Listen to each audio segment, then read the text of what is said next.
हर हर महादेव। प्रिय दर्शकों, ओम नमः शिवाय। अक्टूबर का महीना आपके लिए अर्थात मेष राशि वालों के लिए कैसा रहने वाला है, इसी विषय पर इस वीडियो में चर्चा होगी। बहुत कुछ होने वाला है अक्टूबर के महीने में मेष राशि वालों के लिए। मैं तो कहूंगा कि इतने जो 9 महीने गए हैं उनमें सबसे बेस्ट टाइम आपके लिए ये है, अक्टूबर का महीना है। क्योंकि आपकी ही राशि में गुरु चांडाल योग बना हुआ था। 30 अक्टूबर से वो खत्म हो रहा है। उससे पहले राहु और गुरु के बीच में डिग्री बहुत डिफरेंस बढ़ रहा है, यानी कि उससे पहले से फल देना शुरू करेगा, तो आपके लिए अच्छा हो ही रहा है गुरु चांडाल योग का। उसके साथ साथ में आपका भाग्येश वक्री है, कर्मेश वक्री है, धनेश यानी कि लाभेश शनि भी वक्री ही है। बस कुछ कमियां जरूर है, जैसे कि मंगल 14 सितंबर शाम को 7:25 से अस्त हो रहा है, और मंगल पर ही राहु की दृष्टि भी बनी हुई है, जो अशुभ ग्रह माना गया है। पूरे महीने रहेगी ही, क्योंकि पूरा महीना राहु यही रहने वाला है। हाँ, गुरु की भी दृष्टि है, ये भी शुभ दृष्टि है। राहु की दृष्टि है तो गुरु की भी दृष्टि है। और लेकिन मंगल और केतु का जो युति संबंध बना हुआ है, इस विषय पर भी चर्चा करेंगे हम लोग। एक मोटा मोटे तौर पर आपको मैंने ये बताया कि आपकी राशि के हिसाब से ग्रह स्थिति ज्योतिष के हिसाब से क्या है। अब आते हैं विषय पर, प्रवेश करते हैं। तो सबसे अच्छी बात यह है कि अगर आपकी कुंडली में मंगल की स्थिति अच्छी है तो समझ लीजिए कि ये जो महीना है आपके लिए वरदान साबित होने वाला है। बहुत ही अच्छा, शानदार रहने वाला है। बस मेरी तरफ से 2 सावधानियां आपको बरतनी है, बाकी सब कुछ खुशियां ही खुशियां हैं। निश्चिंत रहिए, बिल्कुल बेफिक्र रहिए इस बात को लेकर के। खासकर किन व्यक्तियों के लिए खुशियां हैं ये भी आप समझ लीजिए। खासकर सब होगा सबके लिए अच्छा, लेकिन जिनकी कुंडली में जो व्यक्ति मनोविज्ञान से जुड़े हुए हैं, जो मिलिट्री से जुड़े हुए व्यक्ति हैं, जो योग से जुड़े हुए व्यक्ति हैं, जो मिलिट्री से जुड़े हुए व्यक्ति हैं, सेना में हैं, पुलिस में हैं, सीआरपीएफ में हैं, या फिर जो है केमिकल सेक्टर से जुड़े हुए हैं, सर्जन हैं कोई, या फिर आप सर्जरी करवाने की सोच रहे हैं, ऑपरेशन इत्यादि करवाने की सोच रहे हैं, आपके लिए अच्छा है ये समय। इंजीनियरिंग, कोई भी इंजीनियर हो, चाहे केमिकल इंजीनियर हो, चाहे इलेक्ट्रॉनिक इंजीनियर हो, चाहे सॉफ्टवेयर इंजीनियर हो, चाहे मैकेनिकल इंजीनियर हो, कोई भी इंजीनियर हो, सबके लिए अच्छा है। भौतिकी शास्त्र से जुड़े हुए लोगों के लिए भी अच्छा समय है। साथ साथ में स्पोर्ट्स से जुड़े हुए लोगों के लिए भी ये जो समय है वो मंगल वालों के लिए, यानी कि मेष राशि वालों के लिए, अगर इन सेक्टर से जुड़े हुए हैं आप, तो निश्चित रूप से आपके लिए शुभ नहीं, बहुत शुभ है। इसके साथ साथ जो छोटी उद्यमी हैं, जो मैन्युफैक्चरर हैं, जो एमएसएमई के तहत जो लघु उद्योग करते हैं, तो उनके लिए भी जो है ये जो समय है वो ठीक दिखाई दे रहा है। और नौकरी पेशा में जो नया शुरुआत करने जा रहे हैं या फिर जो बदलने जा रहे हैं, उनके लिए भी जो ये जो बदलाव है ना, ये बहुत अच्छा बदलाव दिखाई दे रहा है। क्योंकि मंगल जो है, देखिए, राहु और गुरु के बीच में चांडाल योग तो खत्म हो ही रहा है, लेकिन आपका जो भाग्येश है वो गुरु जो है वो वक्री हो रहे हैं, बहुत अच्छी स्थिति में हो रहे हैं, क्योंकि आपके राशि में ही बैठे हुए हैं।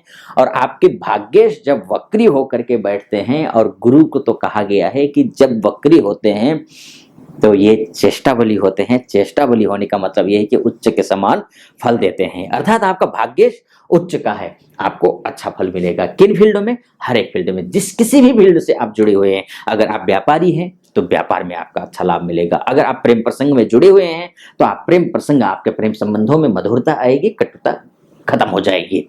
इसके साथ साथ में अगर नौकरी पेशा करने वाले व्यक्ति हैं आप, शनि देख लीजिए, शनि की स्थिति जो है ना बहुत अच्छी स्थिति में बैठा हुआ है। हाँ, एक बात मैं जरूर कहूंगा, खैर वो मैं आपको थोड़ी देर में कहूंगा, लेकिन शनि जो वक्री है वो बहुत अच्छी स्थिति में है। शनि का वक्री होना आपके लिए शुभ है। आप मान सम्मान, पद प्रतिष्ठा, पैसा इत्यादि के लिए बहुत अच्छा है। प्रमोशन का योग भी बनता हुआ दिखाई दे रहा है। ये जो समय है बहुत अच्छा शनि बताता है। अब मैं 2 बातें मैंने आपसे कही थी सावधानियां बरतनी है, वो 2 सावधानियां आपको बरतनी होंगी। एक तो ये है, क्योंकि मंगल जो है, देखिए यहाँ बैठे हुए हैं 7th हाउस के मंगल, अभी तक षष्ठस्थ मंगल थे, तो षष्ठस्थ मंगल अशुभ तो नहीं होता है, लेकिन खराब, बहुत अच्छा होता नहीं है। ये ऋण इत्यादि के लिए जो है वो ठीक नहीं होता है बहुत ज्यादा। तो ये उसके बाद जाकर अब जो है वो केंद्र में आए हुए हैं। केंद्र में आने के बावजूद इनमें एक कमी है कि वो 14 सितंबर से लेकर के अस्त हो रहे हैं, और अस्त मंगल, राहु की दृष्टि अस्त मंगल पर है, और केतु का युति संबंध बना हुआ है मंगल के साथ में। तो ऐसे स्थिति में ध्यान रखना पड़ता है। ध्यान किन चीजों का रखना है आपके लिए, आप अगर कहीं आप ड्राइविंग करते हैं तो भी ध्यान रखिए, ऊंची जंप करते हैं तो भी ध्यान रखिए, अग्नि से थोड़ा दूर रहिए, है ना, ऊंचाई से दूर रहिए, सीढ़ियां भी चढ़नी हो तो भी संभलिए। स्पोर्ट्स में है तो अनावश्यक रूप से जो है ना वो मत कीजिए, सोच समझ करके आप कदम मतलब खेलिए।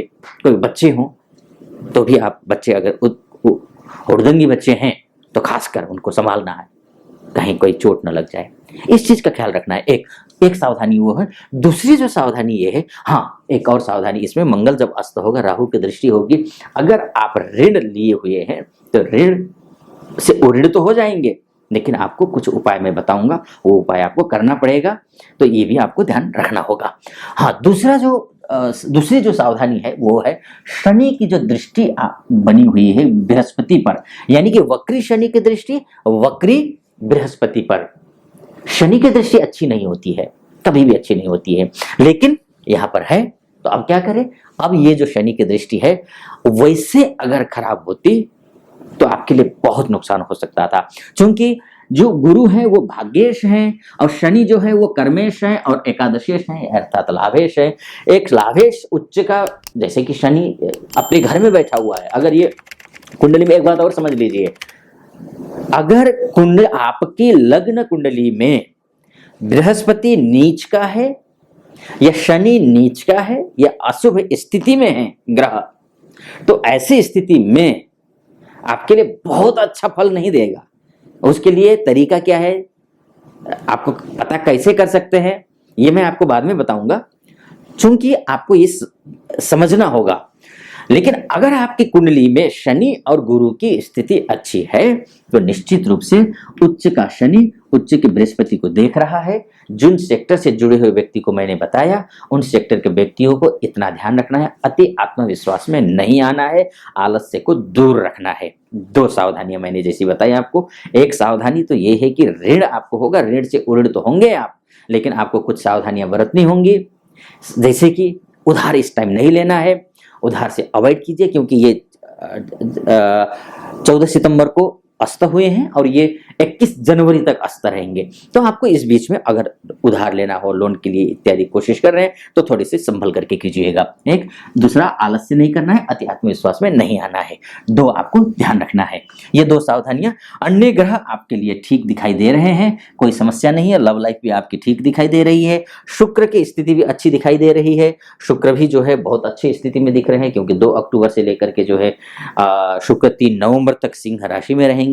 तो सिंह राशि के शुक्र अच्छे होते हैं। हाँ, नवंबर में जाकर के नीच के हो जाएंगे, तो नवंबर की बात नवंबर के मासिक राशिफल में करेंगे, क्योंकि शुक्र बहुत अच्छे हैं, लव लाइफ भी अच्छी होगी और प्रेम संबंध अच्छे होंगे। उसके साथ साथ में शिक्षा का स्तर भी अच्छा दिखाई दे रहा है। उसके साथ साथ में संतान के अगर प्लान कर रहे हैं तो संतान के लिए भी ये समय शुभ दिखाई दे रहा है। अब आते हैं, बात करते हैं बिजनेस इत्यादि के लिए भी शुक्र की स्थिति को देख लीजिए, बहुत अच्छा है। अगर आप कोई बिजनेस करते हैं तब भी आपके लिए अच्छा समय दिखाई दे रहा है। हाँ, बीच में नवरात्र आ रहे हैं, नवरात्र में आपको कुछ उपाय बताऊंगा, वो करना है, तो ये ध्यान रखना है। बाकी आपके लिए बिजनेसमैन के लिए भी मैंने बताया, नौकरी पेशा वालों के लिए भी ये जो महीना है वो अच्छा दिखाई दे रहा है। अच्छा, अब मैंने शुरू में आपको बताया था कि अगर आपकी कुंडली में मंगल की स्थिति अच्छी है तो आपके लिए बहुत अच्छा होगा। अगर स्थिति बहुत अच्छी नहीं है तब क्या करेंगे, और ये पता कैसे करेंगे कि आपकी कुंडली में मंगल अच्छा है या खराब है, या शनि अच्छा है या गुरु अच्छा है या खराब है। तो आप तो ज्योतिषी है नहीं, तो आप स्वयं तो पता नहीं कर पाएंगे। तो इसके 2 ही तरीके हैं। एक, विशेषज्ञ ज्योतिष आचार्य से आप परामर्श लीजिए जो ज्योतिष का अच्छा नॉलेज रखते हो। दूसरा, कुछ लक्षण मैं बताऊंगा, कुछ संकेत मैं बताऊंगा, अगर वो संकेत आपको दिखे तो समझ लेना कि आपकी कुंडली में मंगल अच्छा नहीं है। जैसे कि आपकी अगर निर्णय लेने की जो क्षमता होती है वो अगर कमजोर है तो समझ लेना आपकी कुंडली में, लग्न कुंडली में, यानी कि date of birth, time of birth और प्लेस ऑफ बर्थ की जो कुंडली बनी होगी आपके, उस कुंडली में आपका जो मंगल की स्थिति है वो अच्छी नहीं है। एक दूसरी, उच्च रक्तचाप से संबंधित समस्या आ सकती है या फिर डायबिटिक हो सकते हैं। अगर हैं तो समझ लेना मंगल कहीं ना कहीं प्रभावित है। उसके साथ साथ में अगर अब देखिए जैसे मंगल अस्त हो रहा है, हो गया है, अब मंगल अस्त हुआ है, राहु की दृष्टि बनी हुई है, पूरी तरीके से पूरे महीने रहेगी, तो ऐसी स्थिति में फोड़े फुंसी इत्यादि अनावश्यक रूप से कहीं भी निकलना शुरू हो जाते हैं। तब भी समझ जाना कि अगर ये स्थिति है अक्टूबर में, आपको फोड़े फुंसी इत्यादि हो रहे हैं या फिर बीपी हाई हो रहा है, अनावश्यक गुस्सा आ रहा है, लीवर में थोड़ा सा प्रॉब्लम आ रही है, किडनी में समस्या आ रही है, शारीरिक समस्या से जूझ रहे हैं अगर, तो ऐसा है, या फिर आप पर कर्जा बढ़ रहा है, या फिर कर्जा लिया हुआ कर्जा आप दे नहीं पा रहे, उतार नहीं पा रहे, कोर्ट कचहरी का मामला शुरू से ही फंसता आ रहा हो, अगर आप अक्सर कोर्ट कचहरी का चक्कर लगाना पड़ता हो, आपको अक्सर कर्जा लेते ही रहना पड़ता हो, अनावश्यक कर्जा, कर्जा देखिए बिजनेस व्यापार करते हैं, लोन लेना और फिर उससे बिजनेस करना वो स्वाभाविक है, उसको मैं मंगल खराब से मैं जोड़ूंगा नहीं, लेकिन अनावश्यक रूप से आपको घर के खर्चे चलाने के लिए अगर कर्जा लेना पड़ रहा है, तो ये समझ लीजिए कि आपकी कुंडली में मंगल की स्थिति अच्छी नहीं है। तो ऐसी स्थिति में करना क्या है, देखो सबसे पहले तो मंगल महाराज की पूजा करनी है। मंगल महाराज के अर्थ हनुमान चालीसा का पाठ कीजिए नित्य प्रतिदिन, या बजरंग बाण का पाठ कीजिए, या फिर आप घर में रामायण का पाठ करवा सकते हैं, या फिर आप जो है साथ साथ हनुमान अष्टक का पाठ कर सकते हैं, या फिर 15 अक्टूबर से, इसी में बहुत पवित्र महीना है, बहुत ही अच्छा महीना है, क्योंकि शारदीय नवरात्र इसी महीने हैं, तो 15 अक्टूबर से शारदीय नवरात्र भी शुरू हो रहे हैं। नवरात्रों में नवाड़ मंत्र का जप करना आपके लिए बहुत शुभ रहेगा। नवाड़ मंत्र अर्थात ओम ऐं ह्रीं क्लीं चामुंडायै विच्चे, इस मंत्र का जप करिए, या फिर संभव हो सके तो दुर्गा सप्तशती का पाठ कर लेना। अगर संस्कृत में नहीं आती है पढ़ना तो कोई बात नहीं, तो आप हिंदी में ही पढ़ लीजिए, लेकिन आप पढ़िए, चाहे एक एक अध्याय करके पढ़ लीजिएगा, लेकिन पढ़ना चाहिए आपको। या फिर आपको दुर्गा सप्तशती बहुत लंबा लगता हो तो फिर राम रक्षा स्तोत्र का पाठ आप प्रतिदिन कर सकते हैं, कम से कम नवरात्रों में तो करिए ही। इससे क्या होगा कि आपका जो मंगल अगर अस्त है भी ना, तो भी आपके लिए कोई प्रभाव नहीं पड़ेगा, इसका दुष्प्रभाव नहीं पड़ेगा, आपके लिए शानदार समय रहने वाला है ये। अच्छा, ये वैदिक ज्योतिष को के माध्यम से जो फलादेश किया इसको तो मैं यहीं पर समापन करता हूं, लेकिन अब बात करते हैं नक्षत्र ज्योतिष के हिसाब से कि आपके लिए समय कैसा रहने वाला है, यानी कि अक्टूबर का महीना कैसा रहने वाला है। देखिए अश्विनी नक्षत्र की बात है ना, सबसे पहले देखिए आपको जानना होगा ये चंद्र राशि के हिसाब से फलादेश है। उसमें चंद्र राशि में मेष राशि किन किन नक्षत्र और किन नक्षत्रों के कितने चरण से मिलकर के बनता है, ये आपको मैं थोड़ी सी जानकारी दे देता हूं।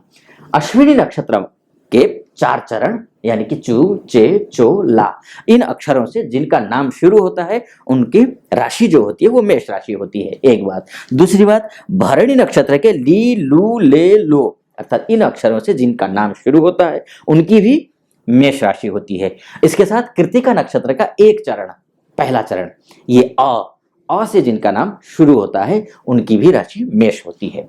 तो अच्छा, कई पे कंफ्यूज होते हैं लोग कि इस नाम से तो मेरा नाम है नहीं, लेकिन मेरी राशि तो मेष है।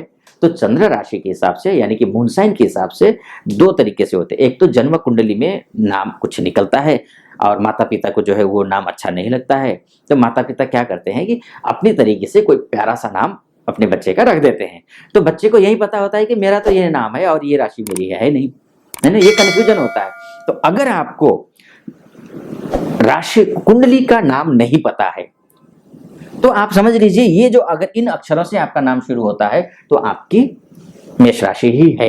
अन्यथा अगर कुंडली का नाम पता है तो कुंडली के नाम को ही फॉलो करना आप, यानी कुंडली की राशि को ही फॉलो करना। चलिए अब बात कर लेते हैं अश्विनी नक्षत्र वालों के लिए जो अक्टूबर का महीना है वो कैसा रहने वाला है, अर्थात चूचे चोला से जिनका नाम शुरू होता है उनके लिए। देखिए मंगल जो है यानी कि आपके राशि का स्वामी मंगल वो चित्रा नक्षत्र में गोचर कर रहा है। अब चित्रा नक्षत्र में कब तक कर रहा है, 23 सितंबर से लेकर के 13 अक्टूबर तक ये चित्रा नक्षत्र में रहेंगे मंगल, आपके राशि के स्वामी। और आपका नक्षत्र कौन सा है, अश्विनी। अच्छा, अश्विनी नक्षत्र से चित्रा नक्षत्र को जब हम काउंट करते हैं तो वो 14वां तारा होता, 14वां नक्षत्र है, और जो 14वां नक्षत्र होता है नवतारा के हिसाब से, नवतारा ज्योतिष के हिसाब से तो वो प्रतेरी तारा होता है। तो प्रतेरी तारा अर्थात शुभ नहीं है, बहुत अच्छा नहीं है। कुछ सावधानियां मैंने यहां बताई थी आपको, लेकिन यहां भी अश्विन नक्षत्र वालों के लिए कम से कम 13 अक्टूबर तक सावधानी रखनी पड़ेगी। कोई भी काम करना हो हनुमान जी की पूजा किए बिना नहीं करनी है। समय शुभ है, खराब नहीं है, लेकिन कुछ ना कुछ बाधा आ सकती है। हो सकता है कि जो काम नियत समय पर आप करना चाह रहे हो वो काम नियत समय पर ना हो सके, ना बन सके। एक बात। दूसरी बात, 13 तारीख, ये बात हुई 13 तारीख तक की। और 13 तारीख से लेकर के यानी कि 13 अक्टूबर के शाम दोपहर को 3:50 से लेकर के 2 नवंबर तक स्वाति नक्षत्र में मंगल रहने वाले हैं।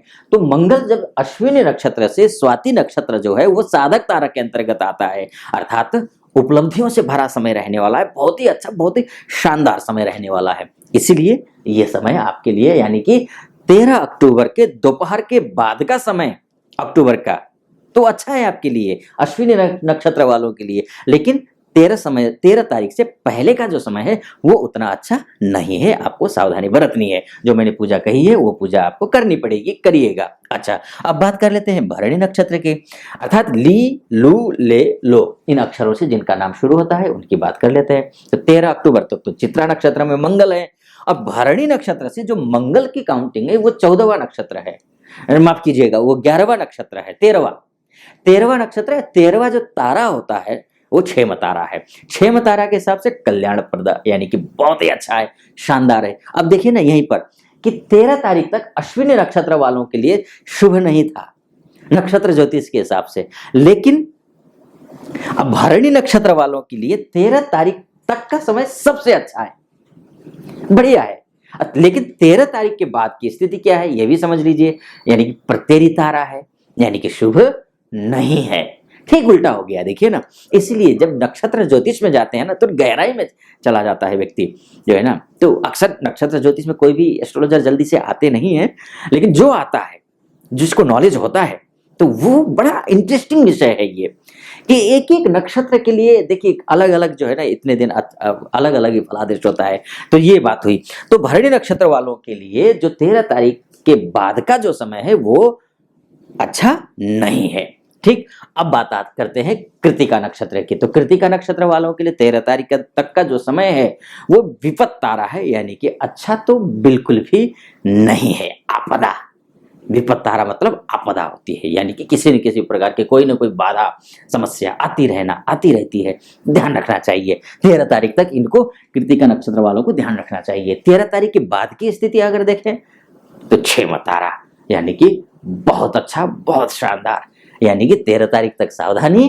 13 तारीख के बाद की जो स्थिति है अन अक्षर से जिनका नाम शुरू होता है जैसे कि अश्विनी इत्यादि, इनके लिए शुभ है, क्षेम तारा है, अच्छा दिखाई दे रहा है।